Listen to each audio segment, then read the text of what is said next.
ব্যর্থতা স্বীকার করলেন বাণিজ্য উপদেষ্টা।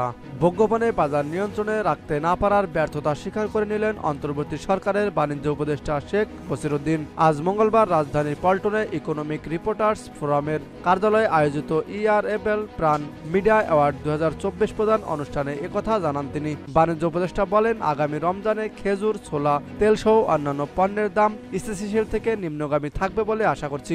আলুর ক্ষেত্রে আমাদের একটু ব্যর্থতা আছে, তবে আগামী বছর যেন এমন পরিস্থিতি না হয় সেজন্য বর্তমান থেকে শিক্ষা নিয়ে কাজ করছি।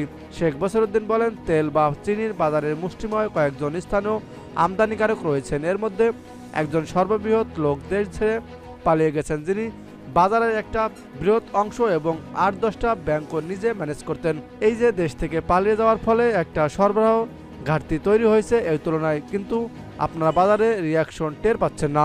বাণিজ্য উপদেষ্টা আরও বলেন, ইতিমধ্যে অর্থনীতির ওপর শ্বেতপত্র প্রকাশিত হয়েছে, তাতে দেখা যায় 28 লাখ কোটি টাকা পাচার করা হয়েছে। এটি 1.5 বছরের জাতীয় আয়কে একত্র করলে তার সমান হয়। গুটি কয়েক মানুষ অর্থ চুরি করে নিয়ে গেছেন, এটা অবশ্যই নাগরিক হিসাবে আমাদের জন্য অসম্ভব চিন্তার বিষয়।